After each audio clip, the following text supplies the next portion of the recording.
You think you control the signals you send. You believe you decide what others see when they look at you. But here's the uncomfortable truth.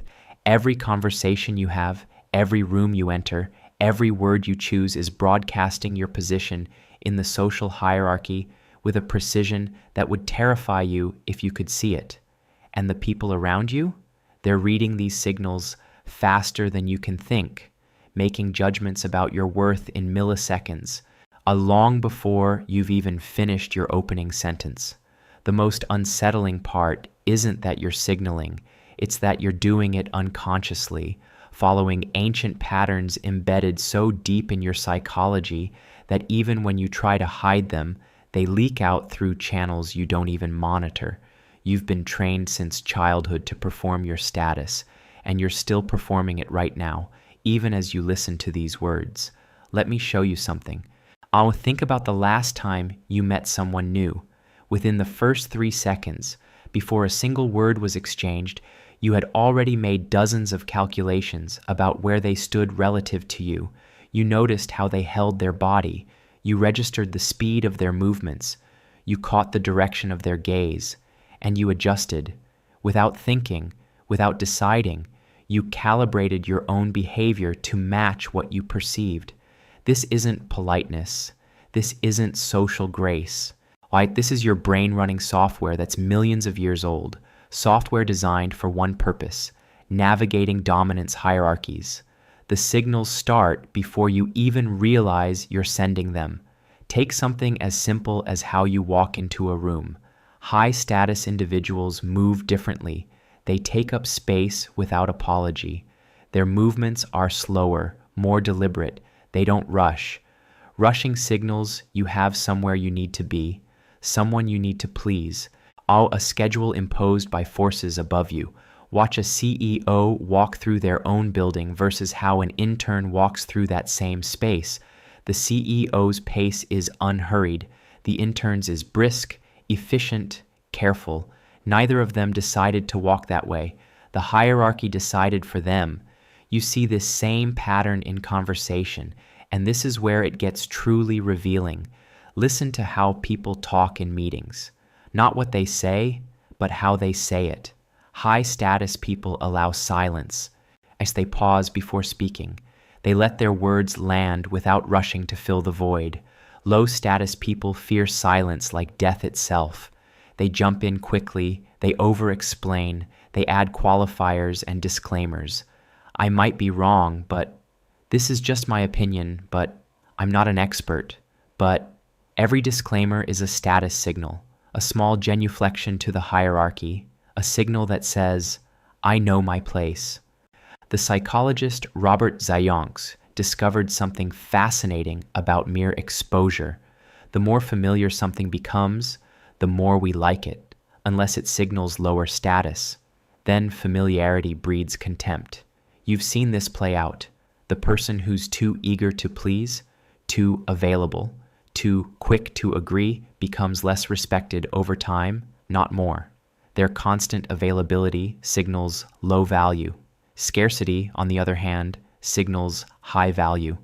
The person who's hard to reach, who makes others wait, who doesn't immediately respond to every message, is unconsciously communicating, my time is more valuable than yours. And you're doing this calculation right now with everyone in your life. You know who you respond to immediately and who you let wait. You know who you interrupt and who you let finish speaking. You know whose calls you take during dinner and whose you send to voicemail. These aren't conscious decisions. They're status assessments happening in real time, constantly recalibrating based on thousands of microsignals you're processing without awareness. Voice is one of the most powerful status indicators, and it's almost impossible to fake. Under stress, high-status individuals' voices deepen and slow down. Low-status individuals' voices rise and speed up. This isn't a choice. This is your autonomic nervous system revealing your position in the hierarchy. Margaret Thatcher knew this. She deliberately trained her voice to be lower, more measured, because she understood that in a room full of men assessing her authority, her vocal pitch would be read as a status signal before her words even registered. But it goes deeper than pitch. It's about who speaks first, who speaks last, and who gets interrupted. Research by sociologist Cecilia Ridgway found that in group settings, people unconsciously direct more attention and deference to those they perceive as higher status, creating a feedback loop. The person treated as high status begins to act more high status, which reinforces the perception, which increases the deference. You've been on both sides of this loop. You know the feeling of being in a conversation where your words seem to land with weight, where people lean in and listen. And you know the opposite feeling, where you're talking but no one's really hearing, where your contributions seem to evaporate the moment they leave your mouth. Do the opposite. They avoid eye contact, do the opposite. They avoid eye contact when speaking, as if seeking permission to continue, and they maintain intense eye contact when listening, signaling attention and deference.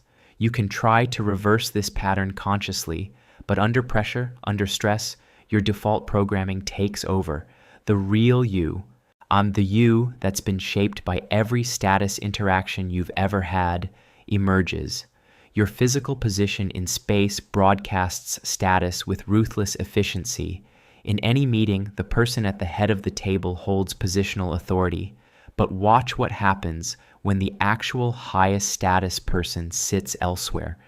The geometry of attention shifts. People angle their bodies toward them. The real center of power becomes obvious not by title or seating chart, but by the unconscious reorientation of everyone else in the room. You can see this at dinner parties, at conferences, in coffee shops. There's always a gravitational center, and everyone in the space knows where it is, even if they couldn't articulate it. Here's what makes this truly dark. These signals are self-reinforcing. Act low status and people treat you as low status, which makes you feel low status, which makes you act even more low status. The hierarchy doesn't just exist outside you. Start to police yourself more effectively. Start to police yourself more effectively than anyone else ever could.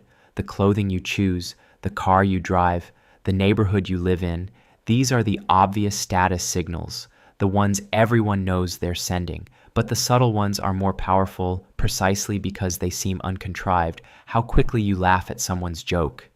How much space you take up when sitting. Whether you lean in or lean back. Whether you mirror someone else's body language or force them to mirror yours. These micro behaviors are where your true perceived status lives. Anthropologist Gregory Bateson identified something he called complementary schismogenesis, which is just an academic way of describing how status differences amplify themselves through interaction. When one person acts dominant, the other instinctively becomes more submissive, which makes the first person more dominant, which makes the second more submissive. You've felt this escalation.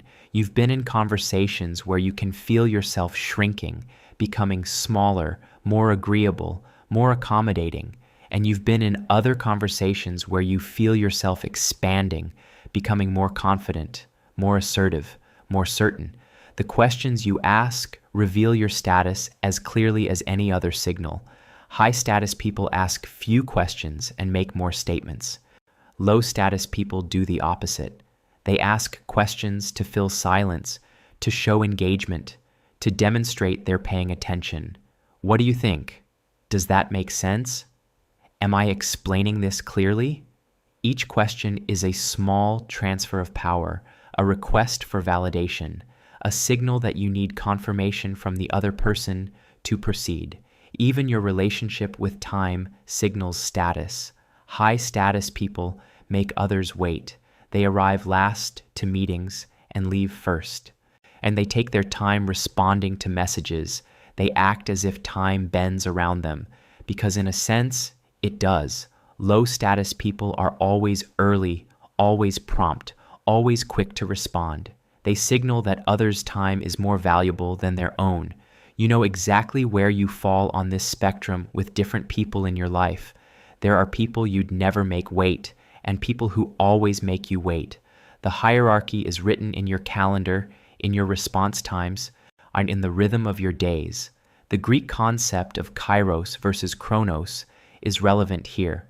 Chronos is clock time, the time that governs employees and subordinates. Kairos is the right time, the opportune moment, the time that people with power and autonomy operate on.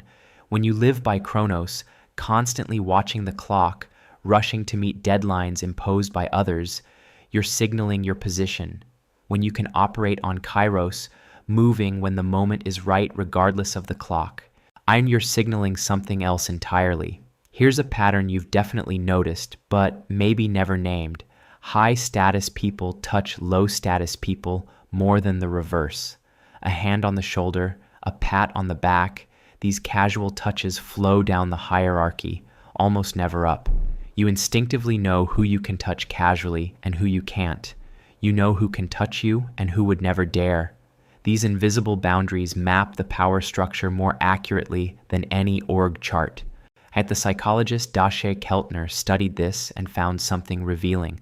People who feel powerful are more likely to touch others, interrupt others, and break social norms. Power doesn't just change behavior, it changes what feels permissible, what feels natural. You've experienced both sides of this.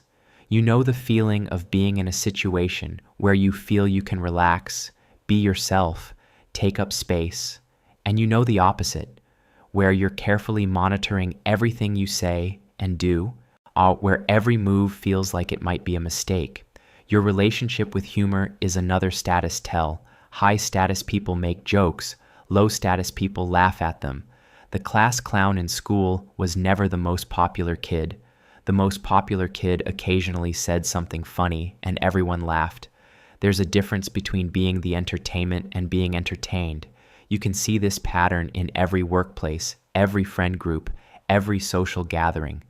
The person everyone's trying to make laugh holds more power than the person trying to get the laugh. But here's where it gets complicated. You're not just in one hierarchy, you're in dozens. You might be low status at work, but high status in your hobby community. You might be high status among your college friends, but low status in your family. And you switch between these modes seamlessly, unconsciously, adjusting your signals based on the context. The you that exists at a work conference is genuinely different from the you that exists at a family dinner, not because you're being fake, but because your position in different hierarchies calls forth different aspects of your personality. The most sophisticated status players understand something crucial. The highest status move is often to signal that you're not concerned with status at all. This is what sociologist Pierre Bourdieu called the refusal of the game. When you're secure enough in your position, you can afford to be casual, humble, self-deprecating. But this only works from a position of established high status. When someone low status tries the same moves, they're just seen as low status. The same self-deprecating joke that makes a CEO seem approachable makes an intern seem insecure. You're constantly doing this mathematics, calculating who can afford which signals. You know that certain clothes are high status only because they're deliberately understated. You know that certain shows of humility are actually displays of confidence. You can read the difference between someone acts was just every additional word is another status point lost. You've seen this in action. The person who spills their drink at a dinner party and laughs it off versus the person who can't stop apologizing for the next 20 minutes. Same mistake, completely different status implications.